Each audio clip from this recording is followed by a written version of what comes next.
आज जो कविता इस वीडियो में है वो है सहर्ष स्वीकारा है। यह कविता गजानन माधव मुक्तिबोध के जो कवि हैं उनके द्वारा लिखी गई है। इन्होंने इस कविता में वो अनुभव दिया गया है इनके द्वारा कि वह उसको संबोधित कर रहे हैं जिसे वह सबसे ज़्यादा पसंद करते हैं, सबसे ज़्यादा विश्वास करते हैं। एक रहस्यमय प्रिय है जिसके बारे में इन्होंने इस कविता में जिक्र भी नहीं करा है, लेकिन पूरा संबोधन शैली द्वारा उन्हीं को ही समर्पित की गई ये कविता है।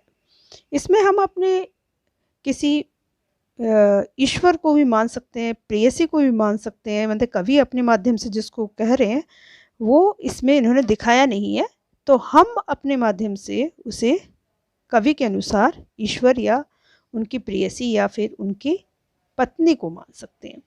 तो कविता कुछ इस प्रकार से है। सहर्ष स्वीकारा है। सहर्ष, सहर्ष यानी यानी सहित और हर्ष यानी खुशी के साथ। तो खुशी के साथ स्वीकार करना, एक्सेप्ट करना। उन्होंने जो भी जीवन में उनके जीवन में घटित घटनाएं हैं, उनके विचार हैं, उनके द्वारा लिखी गई कविताएं हैं, उनकी गरीबी है, उनकी अमीरी है, उनके वैभव है ना, उनकी प्रसिद्धि है, सबको वह स्वीकार करते हैं। किस प्रकार से? खुशी के साथ स्वीकार कर रहे हैं। तो क्वेश्चन पूछ लिया जाता है कि कवि ने किस प्रकार से अपने जीवन की सारी उन्नतियों को, अवनतियों को किस प्रकार स्वीकार करा है? खुशी के साथ स्वीकार करा है, यानी सहर्ष के साथ स्वीकार किया है। कविता वाचन कुछ इस प्रकार से है। जिंदगी में जो कुछ है, जो भी है, सहर्ष स्वीकारा है, इसलिए कि जो कुछ भी मेरा है वह तुम्हें बहुत प्यारा है। गर्बीली गरीबी ये गंभीर अनुभव सब, यह विचार वैभव सब, दृढ़ता यह भीतर की सरिता यह अभिनव सब, मौलिक है इसीलिए कि पल पल में जो कुछ भी जागृत है, अपलक है, संवेदन तुम्हारा है। तो संबोधन शैली के द्वारा लिखा गया खड़ी बोली है। जैसा कि हमने बता दिया कि आधुनिक कविताएं सारी खड़ी बोली में लिखी गई हैं और मुक्तक छंद का इनमें प्रयोग किया गया है, क्योंकि छंदावली आपका देखें तो उसका कोई नियमबद्ध तरीका इसमें दिखाया नहीं गया है। चलिए, कविता का अर्थ इस प्रकार से हम व्याख्या कर सकते हैं उसकी। जिंदगी में जो कुछ है, जो भी है, सहर्ष स्वीकारा है। तो हमारे कवि कह रहे हैं मेरी जिंदगी में जो भी है या जो भी घटित हो रहा है उसको मैं खुशी के साथ स्वीकार करता हूँ, इसलिए कि जो कुछ भी मेरा है वह तुम्हें प्यारा है। और इसलिए वह इस चीज़ को स्वीकार कर रहे हैं कि कवि कहते हैं कि जो कुछ भी मेरा है, यहाँ कह रहा है जो कुछ भी मेरा है वह तुम्हें प्यारा है। मैं इसलिए इस चीज़ को स्वीकार करता हूँ कि हे ईश्वर, शायद जो भी आपने मुझे दिया है मैं उसे इसलिए स्वीकार करता हूँ क्योंकि वो शायद आपको भी बहुत प्यारा है, इसीलिए आपने वो सब चीज़ें मुझे प्रदान की हैं। या चाहे तो प्रेयसी भी इसमें कह लगा सकते हैं, कई जगह प्रेयसी को भी देखा गया है। तो आप प्रेयसी यानी अपनी पत्नी को भी कह सकते हैं, जिन्होंने हमेशा उनका साथ दिया है और सब कुछ उनके साथ कार्यरत करवाया है, तो वो शायद उन्हें भी अच्छा लगता है, इसीलिए उनके जीवन में है। या ईश्वर के द्वारा, तो ईश्वर का माध्यम हम कुछ इस प्रकार से कह सकते हैं कि जो भी ईश्वर, हे ईश्वर, तुमने जो भी मुझे दिया है वह शायद तुम्हें बहुत प्यारा होगा, इसीलिए वो मेरे जीवन में भी है। अब इसमें दे रखा है गर्बीली गरीबी है ये गंभीर अनुभव सब। अब यहाँ पर गर्बीली गरीबी, गरीबी की जो विशेषता बताई गई है वो है गर्बीली। गर्बीली यानी गर्व करने वाली गरीबी। आपने देखा होगा गरीबी पे कोई भी गर्व नहीं करता है, किसी को भी गरीबी के लिए गर्व नहीं होता, लेकिन हमारे जो कवि हैं वो गरीबी पे भी गर्व कर रहे हैं। उन्हें गरीबी पे बड़ी गर्व का अनुभव हो रहा है। ये गंभीर अनुभव सब, और ये जो गंभीर अनुभव है, मतलब ये जो मेरे अनुभव हैं, ये जो मैंने आप सारे ज़िंदगी में जो प्राप्त किया है, व्यवहारिक जो मेरा ज्ञान है, उसके लिए बोला गया। तो यहाँ पर गर्बीली गरीबी यानी मैं अपनी गरीबी पे भी गर्व करता हूँ। क्यों? शायद आपको ये अच्छा लगता है, इसीलिए तो आपने मुझे ये प्रदान किया है, इसलिए तो आपने मुझे दिया है। ये गंभीर अनुभव सब, और ये जो गंभीर अनुभव है ये भी इसीलिए दिए गए, शायद आपको भी अच्छी लगती है, इसीलिए आपने मुझे प्रदान किए। ये विचार वैभव सब, और मेरे विचारों में जो इतना वैभव प्रसिद्धि है, मेरे विचार जो भरे पूरे हैं, यानी आज मैं कविताएं लिख पा रहा हूँ, कुछ लेखन कर पा रहा हूँ, तो शायद आपको भी प्रिय है, इसीलिए मैं इस कार्य को कर पा रहा हूँ। यानी वो हर चीज़ को, सब कुछ अपने प्रिय को ही समर्पित कर रहे हैं। दृढ़ता यह भीतर की सरिता, दृढ़ता यह, अब यहाँ दृढ़ता का मतलब क्या है? मजबूती। जितनी मजबूती मेरे विचारों में है, जितनी मजबूती मेरी सहन शक्ति में है, भीतर की सरिता सब, भीतर मतलब अंदर, अंदर का मतलब क्या हुआ? अंतर्मन, और सरिता मतलब नदी, अंदर की नदी।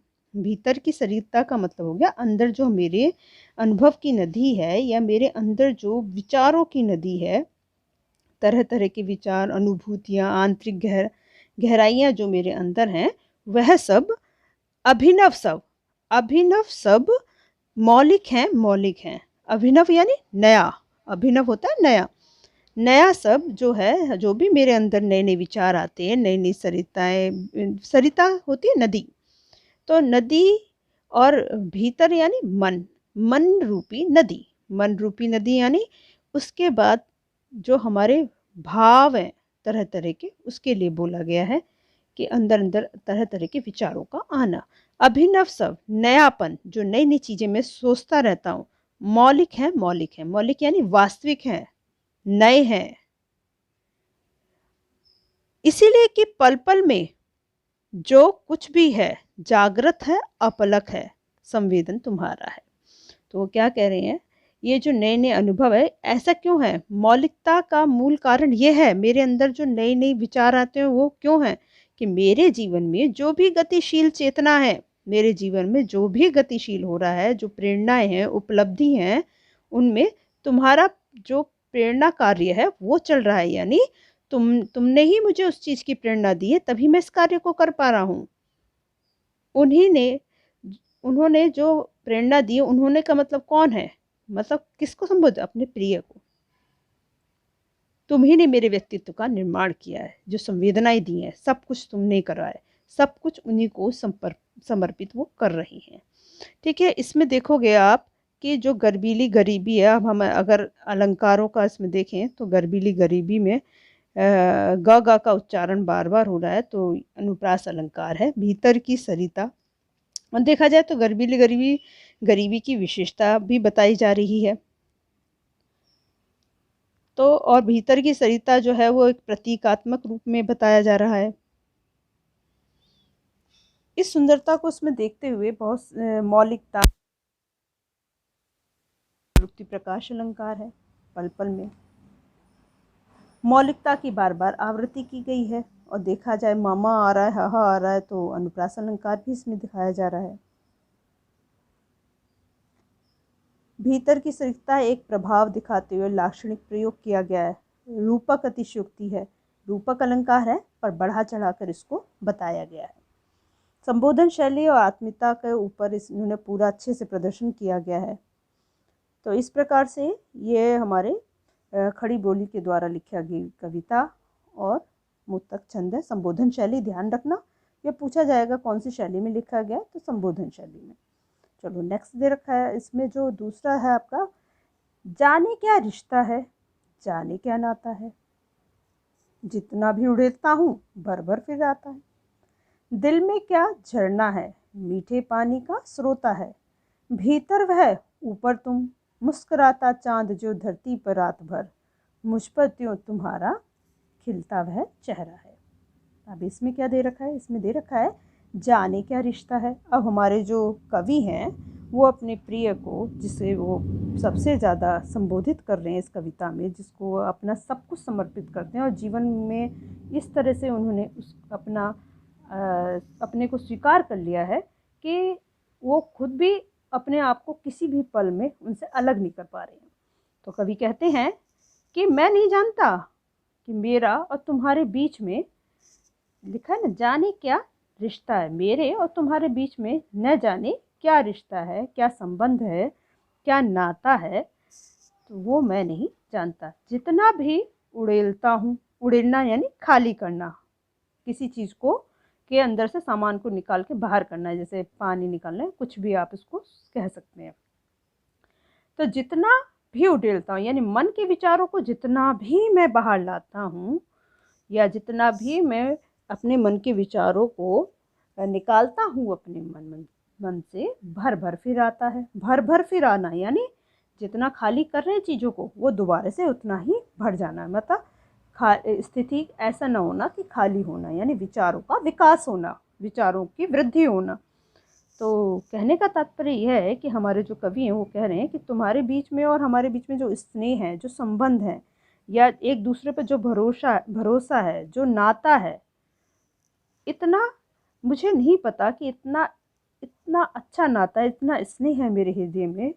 जितना भी मैं किसी को व्यक्त करता हूँ, जितना भी मैं बताता हूँ और बांटता हूँ, उतना ही यह बार बार फिर से मेरे अंदर आ जाती है, उतने ही विचार मेरे अंदर आते हैं। यानी मेरे अंदर से तुम्हारी भावनाएं खाली नहीं हो पा रही हैं। दिल में क्या झरना है, मीठे पानी का स्रोता है। अब दिल में क्या झरना है, वो कह रहे हैं कि झरना किसे कहेंगे?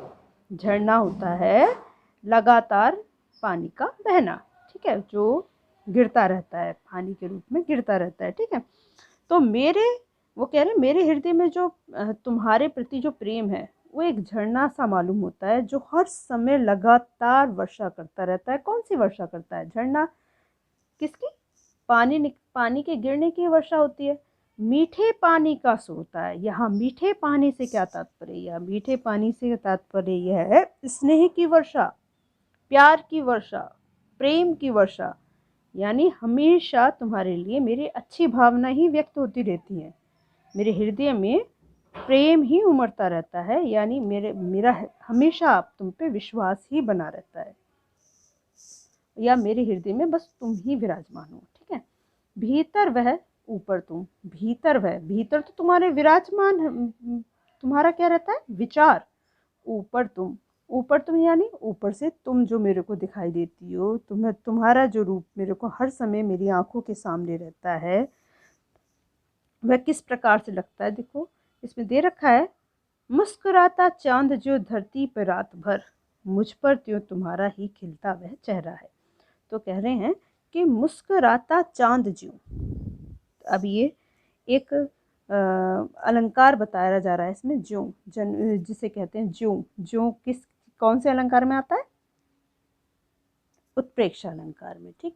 तो कह रहे हैं मुस्कुराता चांद जो, अब इसके माध्यम से बता रहे हैं जिस प्रकार से तुम्हारा चेहरा इस प्रकार से खिलाता है मेरे हृदय में, जिस प्रकार से पूर्णिमा का चांद, चांद कब पूरा मुस्कुराता है? जब वो पूरी तरह खिल जाता है। जब पूर्णिमा के चांद होता है रात में, आकाश से सब जगह चांदनी बिखेरता रहता है रात भर, यानी पूरी रात धरती पर चांदनी बिखेरता रहता है। उसी प्रकार से मुझ पर त्यों तुम्हारा ही खिलता वह चेहरा है। उसी प्रकार से मेरे ऊपर भी तुम्हारे चेहरे के खिलता प्रकाश हर समय चांदनी के रूप में बिखरता रहता है, यानी हर समय तुम्हारे बारे में ही विचार करता रहता है, या हम हर समय तुम्हारा खिलता हुआ चेहरा मेरी नज़रों में रहता है।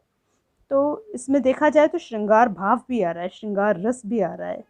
और अगर अलंकारों पे जाते हैं तो झरना, मीठे पानी का स्रोता, ये सब एक स्नेह के रूप में इन्होंने बताते हैं। रूपातिशोक्ति अलंकार इसमें भरा करा गया है।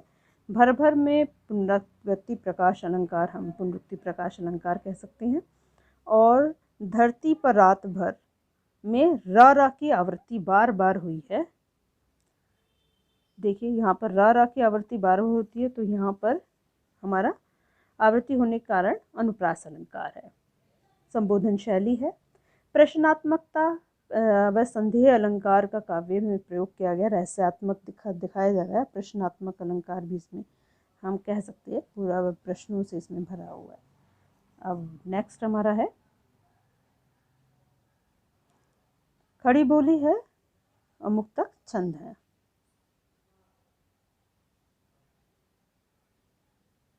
सचमुच मुझे दंड दो कि भूलूं मैं तुम्हें भूल जाने की।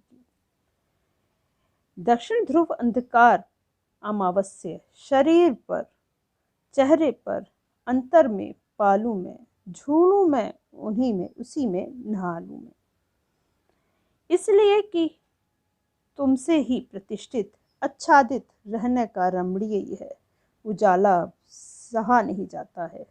नहीं सहा जाता है। ममता के बादल की मंडराती कोमलता भीतर पिराती है। कमजोर अक्षम अब हो गई है आत्मा यह, छटपटाती छाती की भव्यता डराती है, बहलाती सहलाती आत्मीयता बर्दाश्त नहीं होती है। तो कुछ इस प्रकार से इसका हम अर्थ जानेंगे। सचमुच मुझे दंड दो। अब कवि को एक एहसास होता है, अपने प्रिय से वो प्रार्थना करने लगता है, उसे एहसास होता है कि शायद मैं अपने प्रिय से अलग एक पग भी आगे नहीं बढ़ा सकता, एक कदम भी आगे नहीं चल सकता हूँ। तो इसलिए वो अपने प्रिय से प्रार्थना कर रहे हैं कि मुझे ऐसा दंड दो कि मैं तुम्हें भूल जाऊं। या आप कह सकते हैं सचमुच मुझे दंड दो का मतलब मुझे ऐसा दंड चाहिए। और दंड क्यों, भूल जाना भी उनके लिए दंड है, क्योंकि हम जब किसी से बहुत अधिक प्रेम करते हैं तो एक दंड के समान ही बन जाता है। और कवि तो वही दंड चाह रहे हैं, वो भूलने वाला दंड चाह रहे हैं, जिसे वो अपने अंतर मन से, अपने शरीर से या अपनी सोच से और देखने से बिल्कुल अलग ही नहीं कर सकते। हर कार्य में उन्हें उन्हीं का ही एहसास होता है। अब उनसे अलग होना वो दंड के समान ही है। कैसे? सचमुच मुझे दंड दो कि भूलूं मैं तुम्हें भूल जाने। यहाँ कह रहे हैं कवि कि वो अपने प्रिय से प्रार्थना कर रहे हैं कि मुझे ऐसा दंड दो कि मैं तुम्हें भूलना चाहता हूँ। हालांकि उसे भूलना कवि के लिए बहुत बड़ा दंड है, फिर भी वह इस दंड को झेलना चाहते हैं। कवि चाहते हैं कि उनका जीवन में अपने जो प्रिय के वियोग के कारण वह जो दंड चाहते हैं वो कौन सा दंड है? वो कहना है तुम्हें भूल जाने की। दक्षिण ध्रुव अंधकार अमावस्या, शरीर पर, चेहरे पर, अंतर मन में, पालू में, झेलू में, उसी में नहा लूं मैं। तो यहाँ कह रहे हैं कवि कि मैं ऐसा दंड चाहता हूँ कि दक्षिणी ध्रुव अंधकार, आपने देखा होगा नॉर्थ पोल और साउथ पोल जिसमें बताया जाता है, तो साउथ पोल यानी दक्षिणी ध्रुव उस समय की बात बताई जा रही है। अंधकार अमावस्या, वहाँ पर 6 महीने तक सूरज नहीं निकलता है, मतलब 6 महीने अंधकार रहता है, 6 महीने प्रकाश। अब वो उसी स्थान पर जाना चाहते हैं जहाँ पर वो अंधेरे से घिरा हुआ हो। अमावस्या यानी बिल्कुल काली रात, ऐसे अंधकार में वह जाना चाहते हैं। अपने शरीर को, वो इस चीज़ को जो झेलना चाहते हैं अपने शरीर पर, मतलब उसका प्रभाव उनके शरीर पर भी हो, उनके चेहरे पर हो, अंतर मन यानी उनके मन में भी हो, पालू में। तो वो क्या करें, हर तरीके से जहाँ जहाँ उनके प्रिय का प्रभाव उनके अंदर है वो प्रभाव खत्म हो जाए, यानी अंधकार छा जाए उनके प्रेम पर, वह वो चाहते हैं। झेलू में, झेलना वर्ड इसलिए यूज़ किया गया कि जब भी हमारे मन के विपरीत कोई कार्य होता है तो उसका मतलब हम उसको झेल रहे हैं। उसी में नहा लूँ मैं, और उससे झेलते हुए उसमें डूबना चाहते हैं जिससे कि वह अपने प्रिय को याद ना कर सके। तो यहाँ पे जो हमारे कवि कह रहे हैं कि वो दक्षिण ध्रुव के अंधकार में, अंधेरे में डूबना चाहते हैं, और इस वियोग को यानी उनसे अलग होने पर जो गहरा अमावस्या यानी अंधेरापन या खुशियाँ जो समाप्त होंगी वो चेहरे पर भी उसका असर होना चाहिए, उनके शरीर पर भी और उनके हृदय पर भी वो छाना चाहिए। और वह इस वियोग वेदना को भरपूर झेल कर उसमें नहाना यानी उस वियोग वेदना में पूरी तरह से डूब जाना चाहते हैं।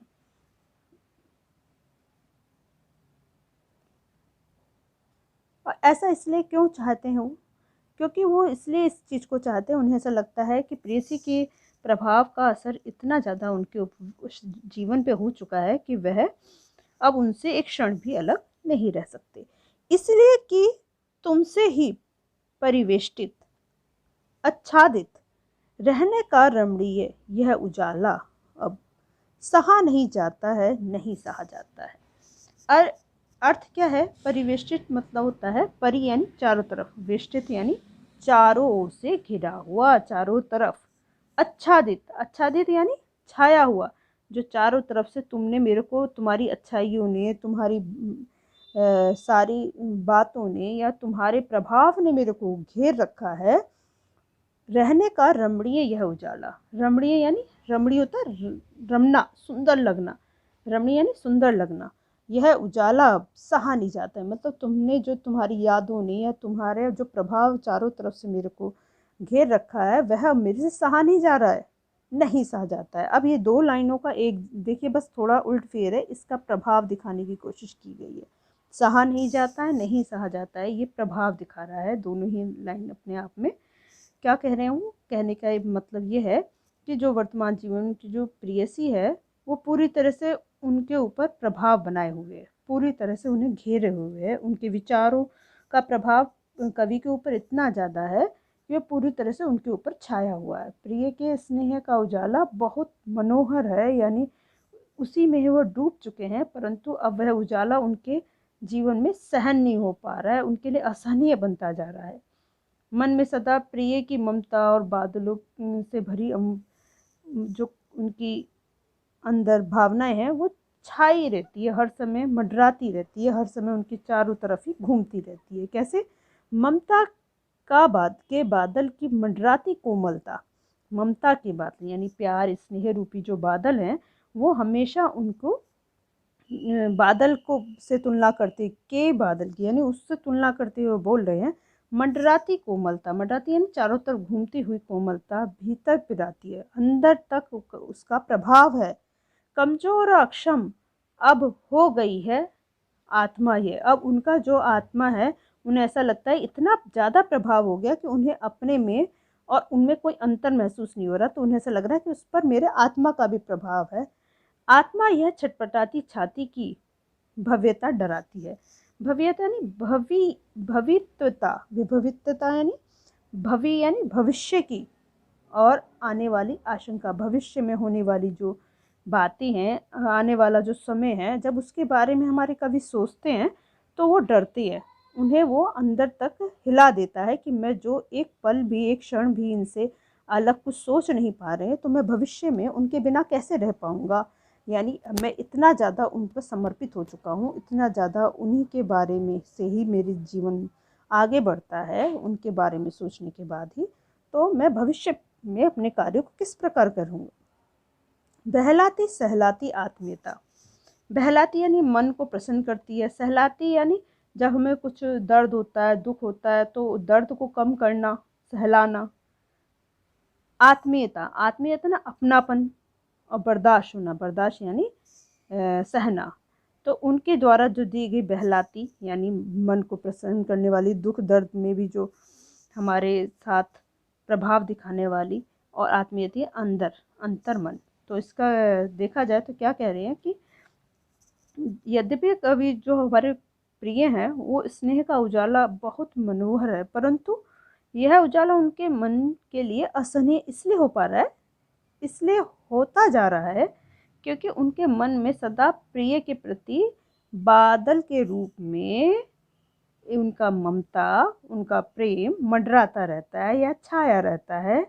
यही कोमल ममता उनके हृदय को पीड़ा दे रही है, दुख दे रही है कि मैं आगे का कार्य, मतलब मेरी आत्मा बहुत कमज़ोर और असमर्थ हो गई है कि शायद मैं उनके बिना कोई भी कार्य नहीं कर पा रहा हूँ। और जब मैं अपने भविष्य यानी भविष्य के बारे में, भविता के बारे में सोचता हूँ, भविष्य के बारे में आशंकित हो जाता हूँ, तो ऐसा लगता है जैसे प्रिय के अभाव में मैं अपने भय यानी जो छाती के अंदर मेरे अंदर डर है या मेरे मन में जो डर छटपटाहट पैदा हो गई है कि मैं आगे एक कदम उनके बिना बढ़ा पाऊँगा या नहीं, इसलिए अब वह अपने प्रिय का बहलाना सहलाना, रह रहकर अपनापन दिखाना या जताना उसे सहन नहीं हो पा रहा है, क्योंकि वह अब यहाँ पर अपनी आत्मनिर्भरता रखना चाहते हैं, यानी अपने आप पर निर्भर होना चाहते हैं। इसीलिए वह ऐसा दंड भी चाहते हैं कि मुझे ऐसा दंड दे दो कि जिससे कि मैं तुम्हें भूल सकूं और अपने पर निर्भर हो सकूं, मतलब अपने अनुसार या अपने पांव पर खड़े होकर कार्य कर सकूं। तो यहाँ ये जो पूरा पैराग्राफ है आपका, ये यही दिखाने की कोशिश की है और इसमें यही बताने की कोशिश है। बहुत इंपॉर्टेंट पैराग्राफ है, बोर्ड में कई बार आ चुका है।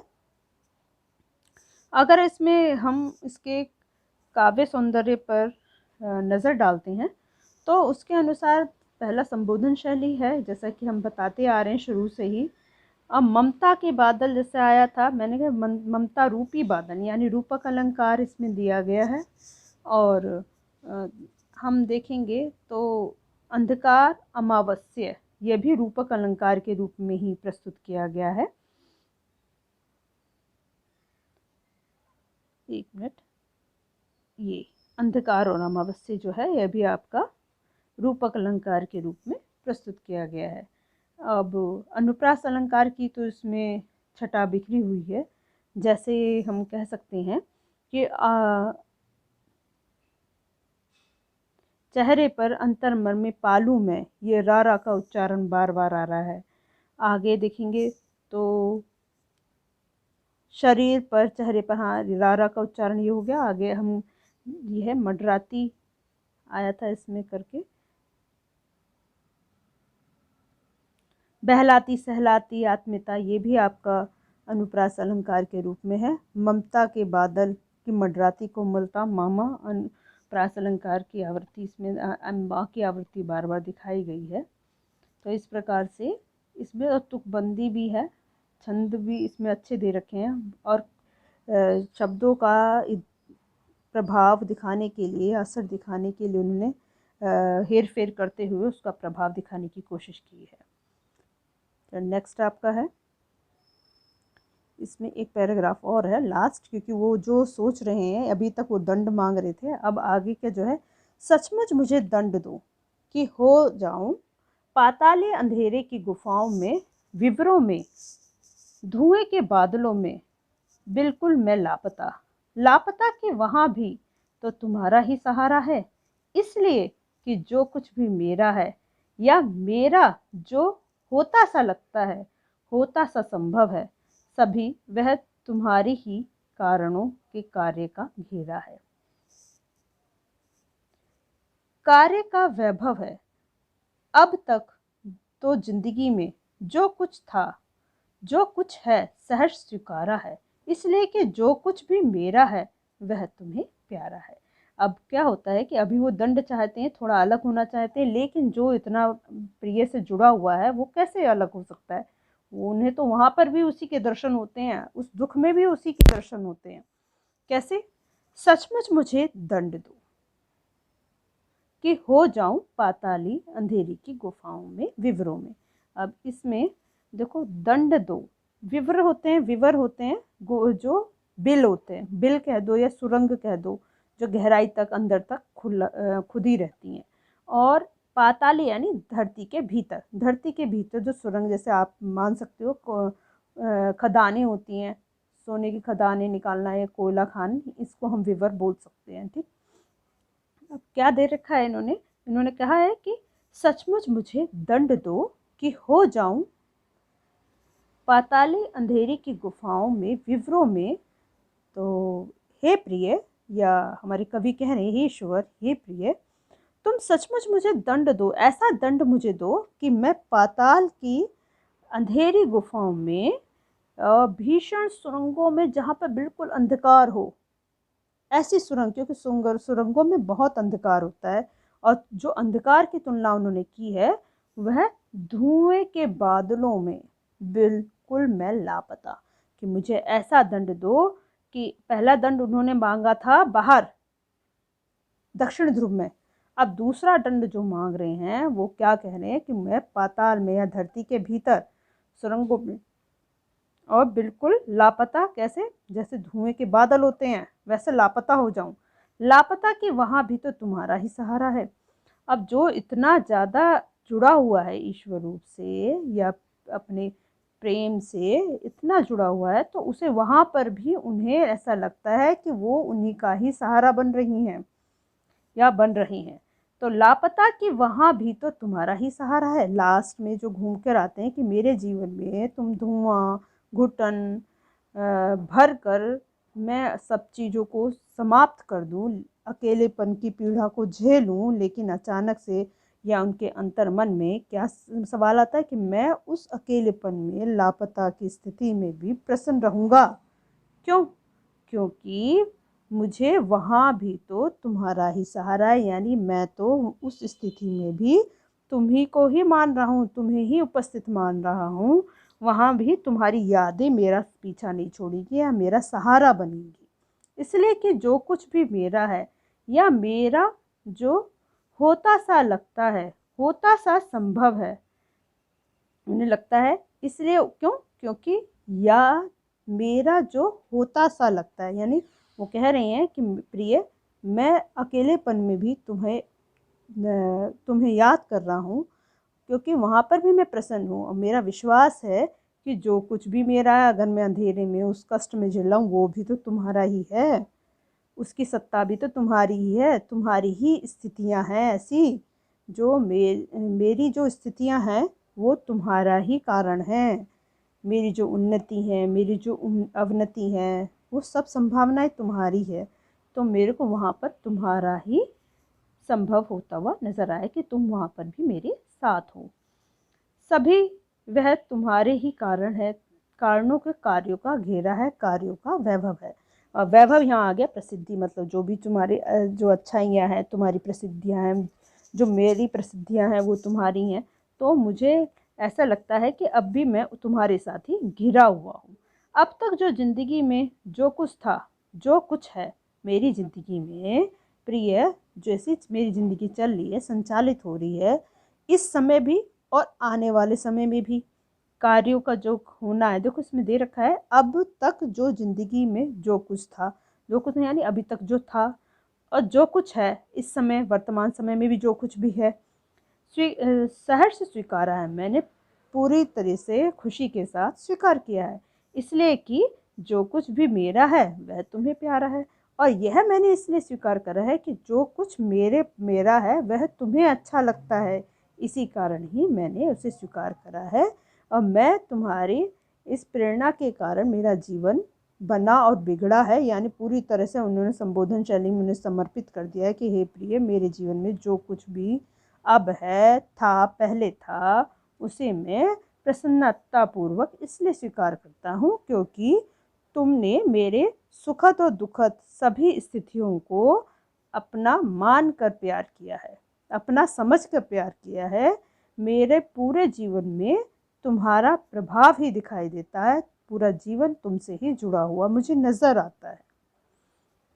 तो इस प्रकार से कहानी का जो हमारी कविता है, इतना आत्म अनुभूतिपूर्ण इसमें चित्रण किया गया है कि वो पूरी तरह से हमें अपने प्रिय के प्रति, अपने ईश के प्रति, या अपने ईश्वर के प्रति, या अपनी पत्नी के प्रति पूरी तरह से समर्पित नजर आती हैं।